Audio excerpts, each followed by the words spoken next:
최종 보스는 보통 맨 마지막에 등장하는 보스답게 가장 강력한 존재들입니다.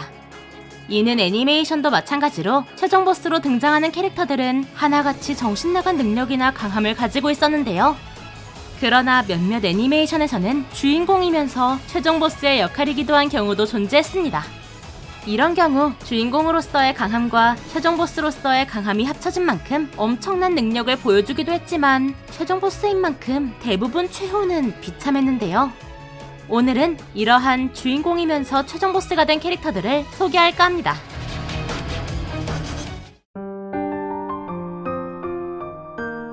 아케미 호무라는 마법소녀 마도카 마기카에서 카나메 마도카와 함께 더블 주인공인 캐릭터입니다. それじゃあ自己紹介いってみよう。明美ホムラです。よろしくお願いします。 원래 그녀는 상당히 병약한 소녀로 병 때문에 병원을 계속 옮겨다녀 전학을 자주 가서 친구가 없었는데요. 이런 그녀가 미타키하라 중학교에 처음 들어올 때 먼저 손을 내밀어준 사람이 바로 마도카입니다. 마도카한테 처음으로 우정이라는 걸 느낀 그녀는 최강의 마녀 발푸르기스의 밤에 의해 마도카가 죽자 마도카와의 만남을 다시 시작하고 그녀를 구하는 자신이 되고 싶다며 큐베에게 소원을 빌어 마법소녀가 됐는데요. 私は要さんとの出会いをやり直したい。彼女を守る私になりたい。 그러나 마법소녀가 된 뒤 마법소녀는 결국 마녀가 된다는 운명과 큐베의 계략을 알게 되었고 여러 번의 루프 중에 마도카가 계약하기 전에 자신을 구해달라는 약속을 했습니다. 이때부터 호무라는 마도카를 큐베의 마수로부터 지키기 시작했지만 마법소녀의 진실과 큐베의 계략을 알게 된 마도카는 모든 마법소녀를 구원하기 위해 마녀라는 존재를 없애는 소원을 빌었고 동시에 신과 같은 존재가 되었는데요. 그러나 이와 동시에 호무라를 제외한 모두에게 잊혀지게 돼서 마도카를 구하려 했던 호무라에게는 그녀가 죽는 것보다 끔찍한 결말이었지만 결국 마도카의 선택을 존중하기로 합니다. 그러나 극장판 반역의 이야기에서 큐베의 실험체로 이용당하는 호무라를 구하기 위해 기억마저 버리고 찾아온 마도카가 신이 된 선택을 부정하는 듯한 말을 하자 호무라는 그때 말리지 않은 것을 크게 후회하게 되죠. 결국 호무라는 자신을 구원하러 직접 강림한 마도카에게 반역을 저질러 마도카의 힘 일부를 흡수하고 스스로 악마라 자칭하며 최종 보스가 되었습니다.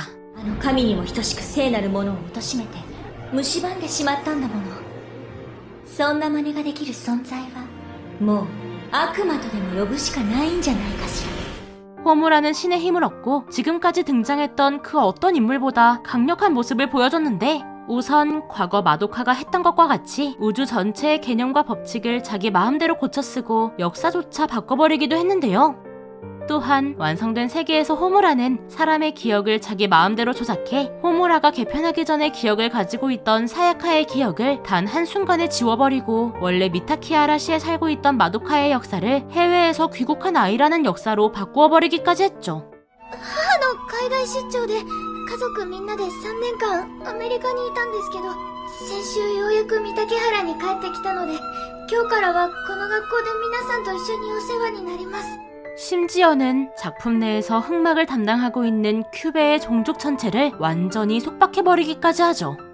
아이러니한 건 큐베가 마도카를 지배하려 했을 때 그녀는 엄청나게 분노하며 계획을 망치려 했지만 정작 불완전하게나마 마도카를 지배했단 점입니다. 이런 충격적인 엔딩을 보여준 그녀는 앞으로의 행보가 가장 궁금해지는 캐릭터인데요. 최근 마법소녀 마도카 마기카 10주년 라이브 때 신작 극장판 마법소녀 마도카 마기카 발푸르기스의 화천이 공개되어 그녀의 결말을 알 수 있을 것 같습니다. 과연 그녀를 기다리는 건 해피엔딩일까요? 배드엔딩일까요?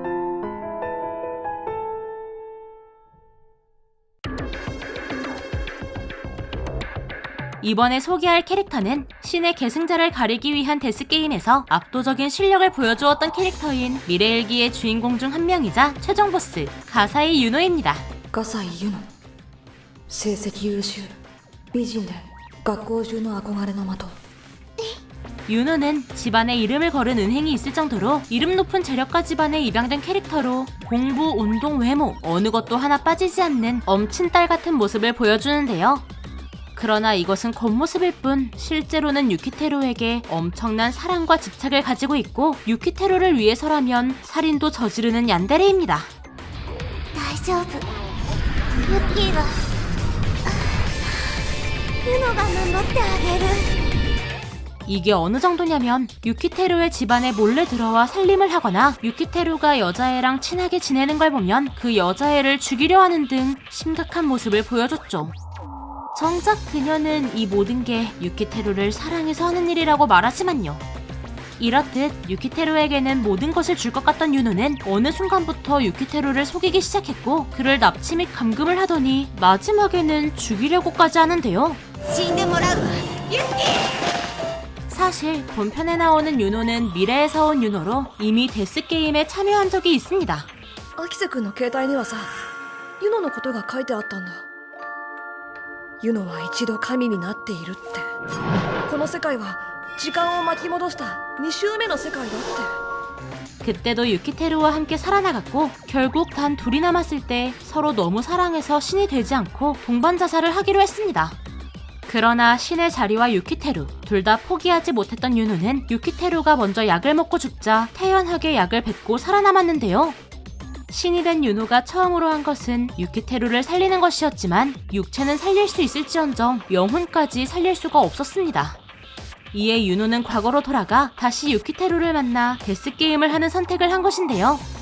이 순간 새로운 평행 세계가 만들어져 두 번째 세계로 오게 된 것입니다.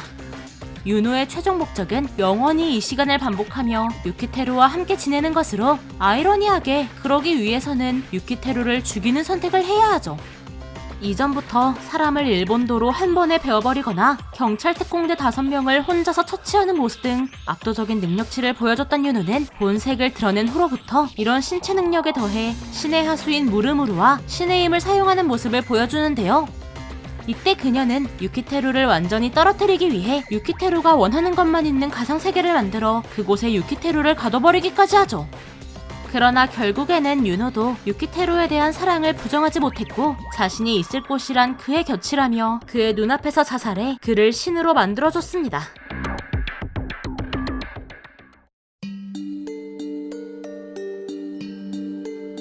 사카이 유지는 평범한 삶을 살던 고등학생이었으나 홍세의 무리라는 이종족에게 습격당하며 지금까지 살던 삶이 송두리째 바뀌게 된 캐릭터입니다.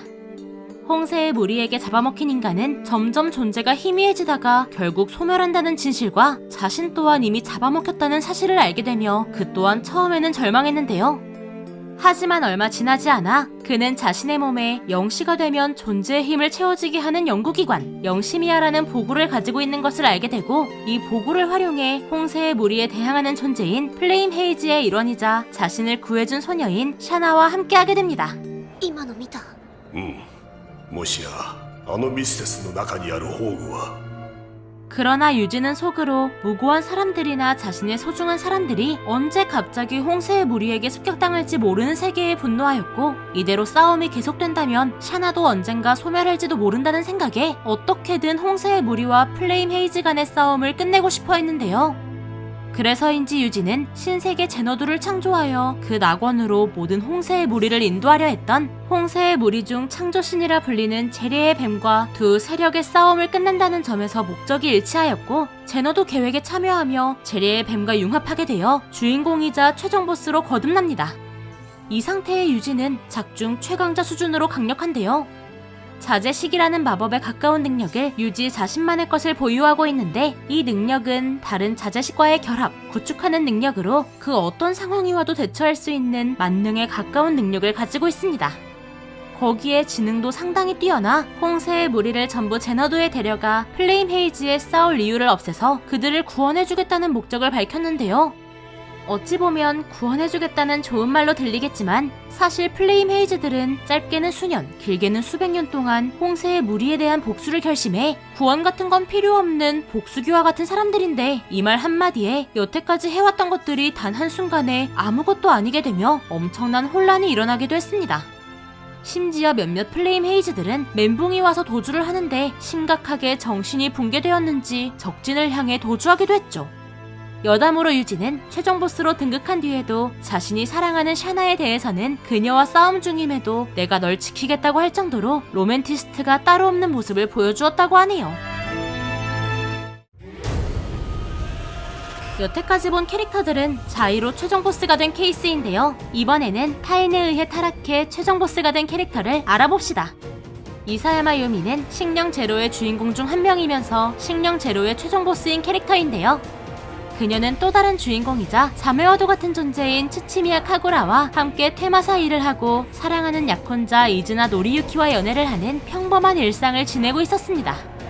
그러나 이런 일상은 요미의 사촌인 이사야마 메이를 시작으로 완전히 무너지기 시작했는데요. おじさま、メイ姉さん、いらっしゃいませ。お父さんですか？いや、もう話は済んだ。次回執り行われる分家会議の席で正式に黄泉に家督を譲ろうと考えている。伊佐山家に代々伝わる宝刀、本来ならお前が持てるような代物ではないのだ。その意味しっかと心に留めておきなさい。はい。 메이는 양녀인 요미가 이사야마 가문의 차기 당주로 예정된 것에 상당히 큰 분노와 질투를 느끼는데요. 이런 그녀는 어느 날 의문의 소년 미토가와와의 전투를 벌이다 패배하고 미토가와는 그녀에게 살생석을 심어 자신의 욕망대로 행동하게 됩니다. 이 과정에서 요미는 자신의 양아버지를 떠나보내게 되고 후계자 자리도 메이에게 빼앗기게 되죠. 요미는 메이가 자신을 죽이려 들자 역으로 죽인 뒤 이 일의 배후인 미토가와를 찾아 전투를 벌였으나 순식간에 패배하고 2달 동안 혼수 상태에 빠졌는데요. 그녀가 깨어났을 때 남은 것이라곤 이사야마 가문의 후계자 자리 박탈, 일방적인 파혼, 그리고 불구가 된 몸과 살인자의 누명만이 남아있었죠.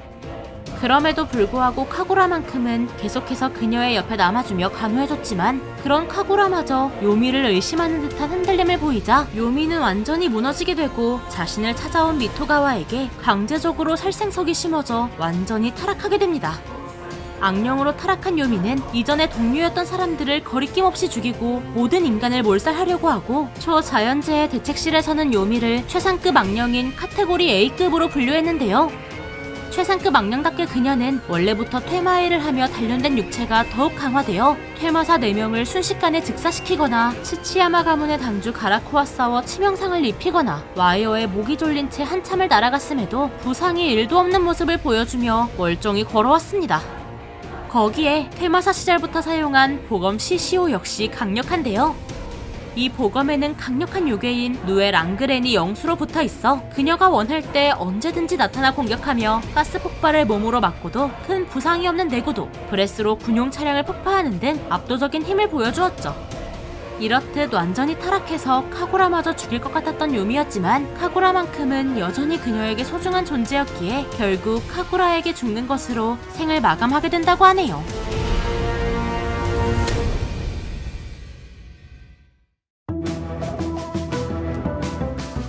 슬레이는 지구에서 태어났으나 아버지를 따라 화성으로 이주한 캐릭터로 선민 사상에 찌들어 있던 화성의 버스 제국인들은 그를 지구 태생이란 이유 하나만으로 온갖 차별과 냉대를 했습니다.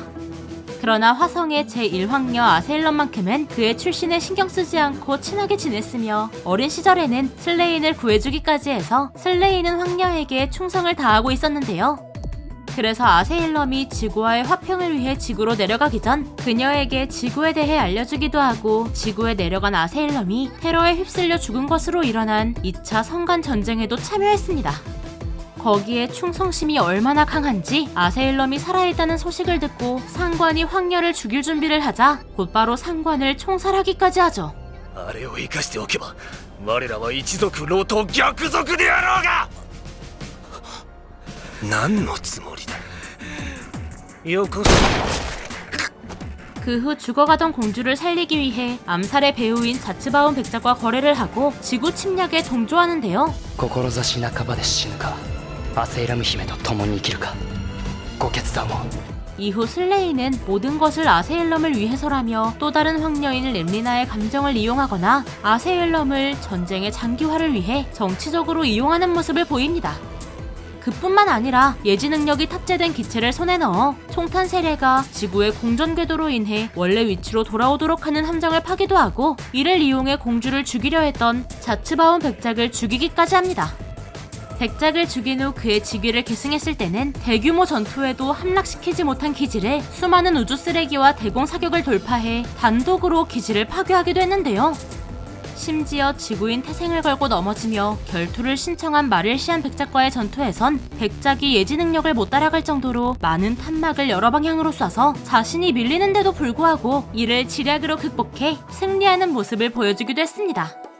그러나 전쟁이 계속되면서 점점 전세가 변화되기 시작했고 아세일럼 역시 잘못되어가는 슬레인을 떠나며 지구와의 화평을 맺자 슬레인은 점점 궁지에 몰리게 되고 최종적으로 지구 측 주인공인 이나후와의 결전에서 패배하며 완전히 파멸을 맞게 됩니다.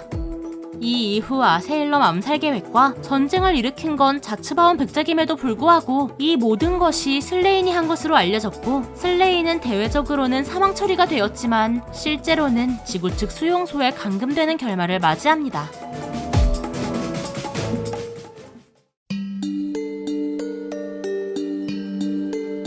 마지막으로 소개할 캐릭터는 이번 주제의 대명사라고 할 수 있는 캐릭터인데요.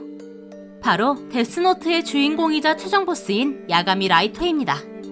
라이토는 작중에서 손꼽히는 희대의 천재로 전국 모의고사 1등은 여러 번 한 것은 물론 아버지인 야가미 소이치로가 이전에 맡았던 사건에서도 약간의 조언을 해서 사건을 해결할 정도로 비상한 두뇌를 가지고 있는데요. 이런 그는 언제나 같은 일상이 반복되어 시시해하고 있었고 범죄가 계속해서 일어나는 이 세상은 썩었다고 생각했는데요. 毎日毎日同じことの繰り返しまったくくだらねえこの世は腐ってる 그러던 어느 날 우연히 데스노트를 주운 다음부터 그의 삶은 송두리째 바뀌었습니다. 처음 라이토가 데스노트를 주었을 때 불행의 편지 같은 시시한 것으로 취급했지만 노트의 내용을 보더니 정교하게 짜여진 규칙이 상당히 그럴듯해 보이면서 호기심을 가지기 시작했는데요. 노트가 진실인지 거짓인지 확인하기 위해 실험 삼아 이름을 적을 사람을 찾아다닐 때 우연히 뉴스에 나온 인질범의 이름을 보고 데스노트에 적는데요. 그 순간 인질범은 실제로 갑작스럽게 죽게 되고 단순 우연이라고 생각한 라이토는 다시 한번 노트의 효능을 확인하기 위해 여성을 성희롱하던 폭주족의 이름과 사인을 노트에 적자 실제로 똑같이 죽으면서 노트의 능력이 진짜라는 걸 알게 됩니다. 처음에는 자신이 살인을 저질렀다는 생각에 트라우마를 겪고 두려워했지만 스스로 썩어빠진 세상을 심판할 수 있는 존재로 자신이 선택받았다는 자기 합리화를 하는데요. 이후 그는 데스노트로 닷새 동안 100명 이상의 범죄자를 데스노트에 적어 말살시키고 자신은 악당들을 모조리 몰살시키고 신세계의 신이 되겠다는 목적을 밝힙니다. 何を言ってるんだリュウク僕は日本一と言ってもいいくらいの真面目な優等生だよそして僕は新世界の神となる 노트와 관련된 것들을 제외하면 특별한 이 능력은 없다시피 한 작품이기 때문에 라이토는 이전에 소개했던 다른 캐릭터들과는 달리 인간으로서의 지능이 부각되는데요. 앞서 말했듯 기본적인 공부를 잘하는 것은 물론 작가가 공인한 세계관 최강의 천재 엘과 두뇌 싸움을 할 정도로 엘 역시 라이토를 완벽하다라고 평가할 정도입니다. 이는 라이토가 엘에 의해 궁지에 몰렸을 때 잘 드러나는데요. 노트의 소유권을 포기하면 노트와 관련된 기억을 잃는다는 것을 이용해 자신의 데스노트를 다른 사람에게 건네주고 그동안 자신은 데스노트를 모르는 정의롭고 순수한 시절로 돌아가 수사본부와 협력해 히구치 쿄스케를 키라로 체포하고 데스노트를 다시 가져가면서 기억을 되찾는 모습을 보였죠. 거기에 연기력 또한 무척 뛰어나서 몇 년 동안이나 수사본부와 가족들을 속여왔음에도 후반부에 꼬리를 잡히기 전까지는 엘과 같은 천재를 제외하면 아무도 그가 범인이라고 의심하지 못했습니다. 그러나 이런 자신의 장점을 오만함과 자존심이 전부 망쳐버리기도 하는데요.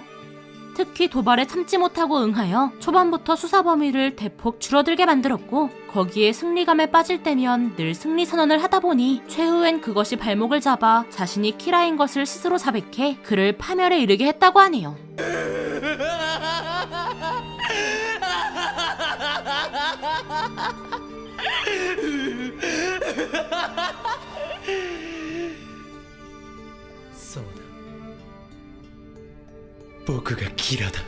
여담으로 라이토는 영화, 드라마, 뮤지컬 전부 똑같이 파멸을 맞이했지만 각각 죽는 상황이 다른데요. 영화의 경우 작가가 생각했던 결말로 엘에게 패배해 류크가 라이토의 이름을 데스노트에 적고 드라마의 경우 니아에게 패배해 몸에 불이 붙으면서 사망 그리고 뮤지컬의 경우 엘에게 승리했지만 류크의 변덕으로 데스노트에 적히게 됩니다. 어쩌면 데스노트를 주운 시점부터 라이토의 파멸은 정해져 있던 게 아닐까요? 대부분의 애니메이션 주인공은 언제나 선한 모습만을 보였습니다. 이는 선한 주인공과 악한 빌런과의 대립을 잘 보여줄 뿐만 아니라 애니메이션 팬들에게 가장 친숙하면서도 호평받는 유형이기 때문인데요. 그러나 몇몇 주인공은 처음엔 선한 모습을 보이다가 이야기가 진행될수록 빌런보다 더 사악한 모습을 보여주는 반전을 보여주기도 합니다. 이번에 소개할 캐릭터는 착한 줄 알았지만 알고 보니 나쁜 주인공입니다. 페이트 제로의 주인공인 에미야 키리치구는 페이트 스테이 나이트의 주인공 에미야 시로의 양아버지이자 이리아 스필의 친아버지입니다. 그는 자신의 아내인 아이리스 필과 이리아 스필에게 상당히 친근한 남편이자 아버지인데다가 고아였던 시로에게 마술을 알려주고 시로가 정의의 사도라는 이상을 가지게 한 캐릭터인데요. 거기에 본인 역시 과거 정의의 사도를 꿈꿨고 자신만의 정의를 내세워 분쟁 지역의 사람들을 구원하기 위해 활동했고 전인류의 구제를 위해 성배 전쟁에 참여했죠. 그러나 페이트 제로에서 그가 보여주는 모습은 정의의 사도와는 상당히 거리 있는 모습을 보여줍니다. 우선 그가 내세우는 정의는 소수를 희생해서라도 다수를 구할 수 있다면 소수를 희생하는 공리주의적인 정의인데요. 第三の霊児をもって重ねて命ずるセイバー聖杯をやめろ破壊しろ 이 모습이 처음 드러나는 것이 아버지와의 관계로 자신이 사랑하는 아버지이지만 잘못된 실험으로 살고 있는 섬 전체의 사람들을 흡혈귀로 만들어 그를 총으로 쏴 죽였죠. 거기에 성배 전쟁에서 활약하는 모습이 이게 과연 정의의 사도를 꿈꾸던 사람인가? 라고 생각하게 될 정도로 냉혈한의 모습을 보이는데요. 다른 참가자들의 경우 자신이 소환한 서번트와 친밀한 모습을 보이거나 최소한 대화라도 하는데 키리치구의 경우 소환한 서번트인 세이버를 일방적으로 무시할 뿐더러 아내인 아이리스 필을 세이버랑 같이 미끼로 사용해 그녀들이 정면에서 싸울 때 자신이 무방비한 마스터를 제거한다라는 작전을 활용하기도 합니다. 이뿐 아니라 마스터 중 마술 실력이 가장 뛰어난 케이네스를 처리하기 위해 그가 묵고 있었던 호텔을 완전히 폭파시키거나 캐스터 토벌 보상을 노리고 오는 사람들의 뒤를 치는 전략을 짜거나 케이네스를 죽일 때 케이네스 본인과 약혼녀를 건드리지 않는다는 맹약을 했지만 이는 키리치구 본인만 해당되고 자신의 부하인 마이야가 죽이는 건 상관없다는 계약의 허점을 노려 케이네스를 죽이기까지 했는데요. 심지어 환상 속이라고는 하나 세계를 지키기 위해 자신의 딸과 아내를 죽이기까지 하죠. 여담으로 키리치구는 자신을 구한 나탈리아를 어쩔 수 없이 죽여서 절규한 적이 있는데요. 이 장면이 애니화될 때 처절하고 슬픈 분위기인데 얼굴이 안면 기회와 같이 나와 팬들에게 빈축을 사고 있다고 합니다. 타냐 데그레차프는 원래 한 회사의 회사원이었던 30대 남성으로 열차 사고로 인해 이 세계 전생을 한 캐릭터입니다. 전생을 한 뒤 여자아이로 태어난 타냐는 자신이 전생한 세계가 전쟁 중인 것을 알고 군인으로 입대를 하고 참모 본부장인 제투와 준장의 눈에 띄어 그의 신임을 제대로 받아 어린 나이에 소령이라는 계급으로 특진했죠. 거기에 부하들에게는 존경받는 데다가 종종 농담을 하며 분위기를 환기하는 이상적인 상사로서의 모습을 보여 타냐 휘하의 마도대대 부대원들은 그녀에게 엄청난 충성심을 바치는데요. 그러나 이런 타냐의 본 모습은 평범한 전쟁물에 나오는 전쟁 영웅의 모습이 아닌 지옥에서 기어올라온 악마와 같은 모습을 보여줍니다. あれは幼女の皮をかぶった化け物です 원래 타냐는 전생 전에도 능률이 떨어지는 직원을 기회조차 주지 않고 해고하는 소시오패스 같은 모습을 보였는데요. 이 모습은 전쟁이라는 극한의 상황에서 더욱 두드러지게 나타나 효율적이고 법에 걸리지만 않는다면 그 어떤 잔인한 짓을 하는 미친 모습을 보여주기도 합니다. 그 예로 자신이 마도 대대의 대대장을 맡게 돼서 부대원을 선별하고 훈련을 시키는데 그 훈련이 36시간 동안 잠을 재우지 않는 포격 방어 훈련, 서론에서 48시간 동안 실제 적진을 뚫고 지나가야 하는 행군 등 가혹 행위에 가까운 모습을 보여주는데요. 거기에 자신에게 대항하는 무리들을 일방적으로 유린하고 죽은 시체를 부비 트랩으로 활용해 적들을 공격하는 잔인한 모습을 보이는 것은 물론 심지어 국제전시법상 경고와 피난 권고를 해야 한다는 점을 역이용해 어린아이 목소리로 경고를 하는 것으로 적국을 방심시키고 그 틈을 타 폭격을 해 대량 학살을 저지르기까지 합니다. 특이한 점은 이런 잔혹한 행위를 벌였음에도 국가에서는 그 활약이 인정되어 가장 높은 가치를 가지고 있는 훈장인 은익 돌격장을 얻고 빠른 진급을 했는데요. 정작 타냐 본인은 전부 안전한 후방 근무를 하기 위해 한 짓이라는 오픈 사연이 있습니다. 히이라기 다나는 인류의 적을 물리치는 이능력자 학교에 전학 온 학생으로 타인의 마음을 읽는 능력을 가지고 있는데요. はじめまして柊ナナです。私人の心が読めます。でもちょっと空気は読めません。よろしくお願いします。 자기소개를 할 때 대놓고 분위기를 잘 못 읽는다고 말할 정도로 눈치가 없는 모습을 가진 그녀는 반에서 혼자 동떨어져 있는 나카지마 나나오에게 대놓고 왕따 당하냐고 말하거나 사이가 안 좋은 아버지를 존경하는 게 아니냐고 말을 하는 등 은근 민폐 같은 모습을 보여주죠. 그러나 특유의 밝은 성격으로 아버지와의 관계가 안 좋은 나나오를 위로해주고 그를 학급 반장으로 추대하는 등 전형적인 히로인의 모습을 보여주며 나나오와 연애 플래그를 세울 것 같았지만 これからもよろしくね。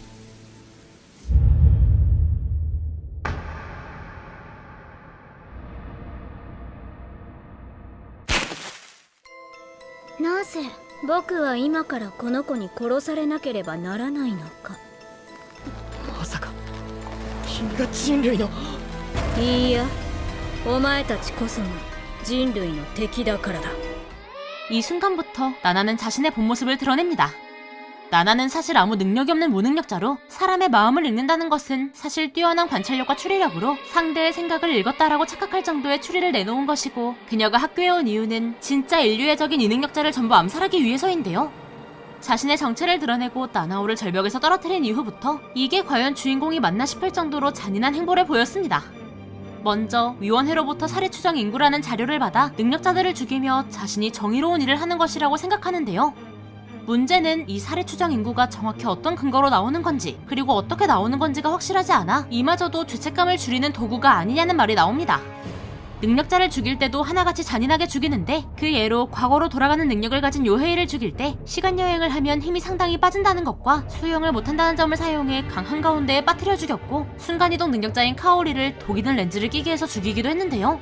심지어 능력을 제대로 몰랐던 오노데라 쿄야를 가스 폭발로 죽이려 하기까지 했습니다. 여담으로 나나는 평소에는 귀여운 목소리를 하고 있지만 본성이 드러나면 상당히 낮은 목소리를 내는데요. 몇몇 팬들은 이런 모습에 갯모해를 느껴 제대로 빠졌다고 합니다. 이토 마코토는 지하철에서 같이 등교하는 한 여학생을 짝사랑하는 극히 평범한 남학생입니다. 어느 날 그는 학교에서 도는 3초 동안 좋아하는 사람을 핸드폰 배경화면으로 해놓고 들키지 않으면 사랑이 이루어진다 라는 소문을 떠올리고 자신이 짝사랑하는 카츠라 코토노와의 사진을 찍어 핸드폰 배경화면으로 하려다 같은 반 여학생 사이온지 세카이한테 들키게 되는데요. 그러나 세카이는 오히려 마코토의 짝사랑을 도와주겠다고 나서고 그녀의 도움 덕에 마코토는 코토노하와 가까워지게 되고 결국 연인 사이로 발전하게 되죠. 여기까지만 보면 마코토는 극히 평범한 러브 코미디의 주인공인 것 같지만 실상은 현재까지는 원래 거인에 의해 어머니가 죽어 모든 거인을 죽이겠다고 말한 열혈계 주인공입니다. 그는 이 말을 지키는 걸 보여주다시피 할 정도로 많은 활약을 했는데요.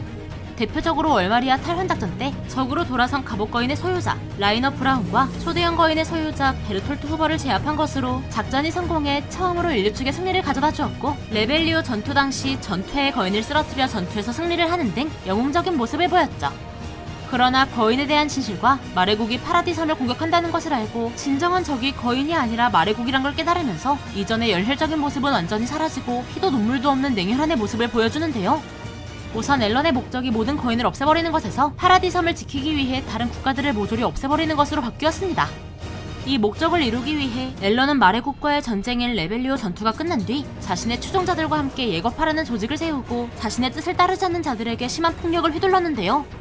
그 예로 자신과 뜻이 맞지 않는 옛 동료들을 전부 잡아 감옥에 넣고 어린 시절부터 친구였던 아르민과 미카사에게 폭언을 날렸는데요.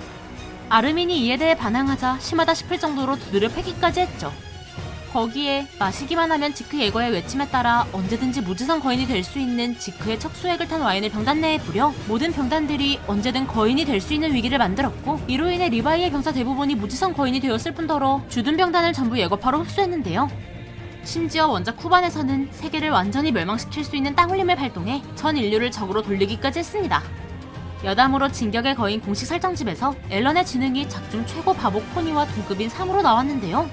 의외인 것은 작품 내에서 보여주는 모습은 그렇게 낮은 지능인가 싶을 정도로 영악한 모습을 보여줍니다.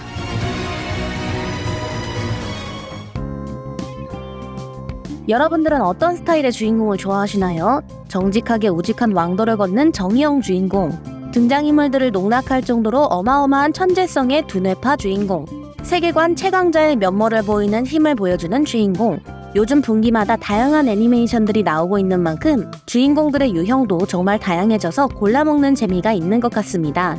주인공들이 작중에서 활약하는 모습을 보여주기 위해서는 물리적인 힘이든 지능적인 힘이든 어떤 형태로든 아무래도 세계관 누구보다 강력한 힘을 가지게 되기 마련인데요. 저는 시원시원한 전개를 좋아하는 만큼 뭐든 다 때려 부수고 다닐 수 있을 만한 강력한 힘을 가진 주인공들을 조금 더 좋아하는 것 같습니다. 하지만 큰 힘에는 큰 책임이 따르듯이 힘이 너무 강력했던 나머지 자신의 힘을 주체하지 못하고 세상을 멸망시킬 뻔했던 주인공들도 있었는데요. 오늘은 처음엔 세계를 지키려고 했지만 후반엔 세계를 멸망시킬 뻔했던 주인공들을 만나볼까 합니다. 이번 영상에는 애니메이션 결말 같은 스포일러가 다수 있으니 시청에 주의해주세요. 마법소녀 마도카 마기카 세계관에서 가장 강한 마법소녀가 되는 방법은 강력한 인과유를 가지거나 역사에 강한 영향을 끼치게 되는 사람이면 됩니다. 마마마의 주인공인 카나메 마도카의 경우에는 전자라고 볼 수 있는데요. 사실 마도카는 원래 처음부터 힘이 엄청나게 강한 주인공은 아니었습니다. 최초의 소원으로는 아픈 길고양이를 구하고 싶다는 평범한 소원으로 마법소녀가 되었으니 진짜 별거 없이 시작했다고 볼 수 있죠. 하지만 시간을 돌릴 수 있는 능력을 가진 호무라가 최종 보스를 물리치고 죽어가는 마도카를 살리기 위해 계속 시간을 돌리면서 뜻하지 않게 마도카의 인과유를 어마무시하게 만들어버렸고 그 결과 마도카는 작중 최강의 마법소녀가 되었는데요. 그런데 문제가 하나 있었으니 그건 바로 마법소녀의 힘이 다해 소울잼의 오염을 막지 못할 경우 마녀가 된다는 것이었습니다. 이 때문에 많은 마법소녀들이 마녀를 쓰러뜨린 후 힘이 다해 마녀가 되었는데요. 마도카도 다른 마법소녀들과 마찬가지로 크리멜트 그레트엔이라는 마녀로 마녀화하게 되는데 세계관 최강자가 된 마도카가 마녀로 변한다? 이건 뭐 거의 지구가 멸망한다고 해도 과언이 아닙니다. 실제로 본편작 중에서 최종 보스로 등장했던 마녀 발프르기스의 밤과는 비교할 수 없을 정도로 강력함을 보여주었죠. 이런상 크리멜트 그레트엔을 무찌르는 방법이 모든 사람의 불행을 없애는 것이라고 하는데 말이 안 되는 방법이니 절대 무찌를 수 없는 최종 보스인 셈입니다. 게다가 호무라가 이 마녀를 죽이기 위해 시간을 돌리면 돌릴수록 오히려 마도카의 인과율이 강해져서 마녀도 점점 강해졌고 결국 최종화에서는 온 지구를 덮을 정도의 크기가 되어버리기도 했는데요. 이 시점에 크리멜트 그레트엔은 지구는 물론이고 온 우주를 멸망시킬 수도 있습니다. 유일하게 이 마녀에게 대적할 수 있는 마도카가 최종 소원으로 과거와 현재 그리고 미래의 모든 마녀를 없애고 싶다는 소원을 빌었고 더 이상 인간이 아닌 신이자 새로운 개념이 되어 자신의 미래 모습인 마녀까지 없애버리면서 크리멜트 그레트엔은 소멸하게 되었지만 말이죠. 현재의 자신을 소멸시켜서 미래의 자신인 마녀를 소멸시키는 방법이 아니라면 사실상 크리멜트 그레트엔을 무찌를 수 있는 방법이 없을 정도로 짧지만 강력한 모습을 보여준 이 보스는 그 강력함이 너무 어마어마해서 그런지 몰라도 어떻게 세계를 멸망시킬 수 있는지에 대한 장면은 디테일하게 나오지 않았습니다. 타락해도 신이 되어도 범우주적 존재가 된다는 게 정말 엄청나긴 하네요. 과거 츤데레 여주인공을 대유행시키는데 일조했던 캐릭터라고 하면 대표적으로 스즈미야 하루이가 있습니다. 아마 이 애니를 안 봤거나 캐릭터를 잘 모르시는 분들은 표지만 슬쩍 보고 이거 그냥 동아리 애들 나오는 학원물 아니야? 라고 할 수 있을 것 같은데요. 하지만 이 애니메이션은 괴랄한 인물들만 모여있는 SF 애니에 가깝습니다. 이 애니는 키타 고등학교의 SOS단의 이야기를 다루고 있는데 여기에 등장하는 캐릭터들의 스펙이 하나같이 미쳐 있습니다. 코이즈미 이츠키는 초능력자, 아사히나 미쿠루는 미래인, 나가토 유키는 우주에서 온 인조인간, 스즈미야 하루이는 신적인 존재이죠. 그런데 정작 하루이 본인은 동아리 일원들이 이런 미친 스펙을 가지고 있다는 것을 믿지 않고 있습니다. 그리고 자신조차 신적인 존재라는 것을 자각하지 못하고 있는데요. 물론 자기가 어떤 능력을 가지고 있는지도 모릅니다. 작중에서 하루이는 신인 만큼 그 능력도 정말 다양하고 강력합니다. 특정 시간을 무한하게 반복할 수 있다거나 과거나 미래로 갈 수도 있고 동물이 말을 할 수 있게 한다거나 하루이에게 존재가 부정당하면 없던 존재가 되어버린다거나 하는 작고 사소한 것부터 어마어마한 것까지 정말 다양한 능력을 보여주죠. SOS단이 생기게 된 계기도 사실 자신이 원하는 것을 실현시키는 현실 조작 능력을 사용해 우주인, 미래인, 초능력자가 있다면 자신에게 와달라고 한 덕분입니다. 이런 이 캐릭터의 가장 미친 능력을 하나 꼽으라고 한다면 그건 바로 자기 마음에 안 들면 얼마든지 세상을 멸망시킬 수 있는 힘이라고 할 수 있는데요. 실제로 작중에서 이 능력이 발현되었을 때 세상이 멸망할 뻔한 모습이 나왔던 적이 있었습니다. 학교 밖으로 나갈 수 없는 것처럼 폐쇄 공간화된다거나 정체불명의 존재가 온 세상을 부수려고 하는 것이 그 예시이죠. 하지만 아까 말했듯이 이 캐릭터는 자신이 이런 능력이 있는지 모릅니다. 이 때문에 세상이 멸망할 뻔했던 것이 다른 애니들처럼 엄청난 이유가 있다거나 하는 게 아닌 주인공에게 다른 히로인이 달라붙자 주인공에게 사랑받을 수 없을 것 같다는 생각이 들어 그럴 바엔 차라리 이 세상이 없어지면 좋겠다고 생각한 결과였는데요. 어떻게 보면 그냥 사춘기 여고생다운 이유지만 문제가 있다면 그 여고생이 신적인 존재라는 것이죠. 결국 주인공이 하루이에게 자신은 포니테일이 좋다는 취향 고백과 함께 하루이의 마음을 풀어주면서 세상의 멸망을 막게 되긴 하지만 이런 단순한 고백으로 세계의 멸망을 막을 수 있다는 게 뭔가 오묘한 기분이 드는 것 같네요. 여기까지 보신 분들은 어느 정도 예상하셨다시피 이 애니는 하루이를 만족시켜서 세상이 멸망하지 않게 만드는 것이 주 목표입니다. 참고로 원작은 아직도 연재 중인데 과연 이 이야기의 끝에는 뭐가 기다리고 있을지 궁금해지네요. 신세기 에반게리온은 특유의 어둡고 우울한 분위기로 많은 사람들을 매료시켰는데요. 그 우울한 분위기는 뭔가 성격적인 하자가 많아 보이는 주인공 이카리 신지를 중심으로 더욱 강조되어 있습니다. 작중에서 신지가 에반게리온의 파일럿으로 갑자기 뽑히게 되었다는 것은 둘째치더라도 방영 내내 소심하고 멘탈이 박살나는 모습을 심할 정도로 정말 많이 보여서 별 능력 없는 찌질이인 거 아냐? 라고 생각하는 사람들이 많았죠. 하지만 실제로는 에반게리온의 능력을 최대한으로 끌어올리기 위해서 필요한 싱크로율이나 실질적인 조종 능력도 굉장했습니다. 작중 나이로 14살이었으니 정말 대단한 캐릭터였죠. 그게 폭주한 상태였든 폭주한 상태가 아니었든 작중에 등장했던 사도들을 거의 다 싹 쓸어버리면서 신지의 천재성을 충분히 보여주기도 했습니다. 이 캐릭터는 워낙 어려서부터 처한 환경도 쉽지 않았고 주변에 사랑받을 기회도 정말 적어서 그런지 이 캐릭터는 멘탈적인 결핍이 큰 캐릭터였는데요. 어머니인 유이는 신지가 어린 나이에 죽었고 아버지인 겐도는 신지를 거의 버리다시피 했다가 초호기 파일럿으로 써먹으려고 불러냈습니다. 사실 멘탈에 타격이 올 수밖에 없다고 생각하는 게 좋아하고 있던 레이는 알고 보니 엄마의 클론이었고 처음으로 마음을 제대로 주게 된 카오루는 자기 손으로 죽여야만 했으며 동료이자 친구인 아스카는 눈앞에서 찢겨버린 데다가 가족 이상으로 생각했던 미사토마저 자기 때문에 총상을 입었습니다. 이런 상황에서 멘탈이 안 나간다면 그게 이상한 것 아닐까요? 이 덕분인지 나중에는 모두 다 죽어버렸으면 좋겠다고 빌었고 그 소원이 실제로 이루어져 다른 사람들이 손을 쓸 새도 없이 정말 지구의 모든 생명체가 액체화되었는데요. 사람과 사람 사이의 교류의 소중함을 깨달아 다시 마음을 고쳐먹고 소원을 취소하지만 이미 세상은 망하기 일보 직전이었고 마지막에 신지와 아스카 단 둘만 생존해 있는 모습을 보여주면서 암울한 결말로 마무리됩니다. 그리고 이 장면을 본 많은 사람들은 그 기괴함 때문에 신지와 같이 멘붕했다고 하네요.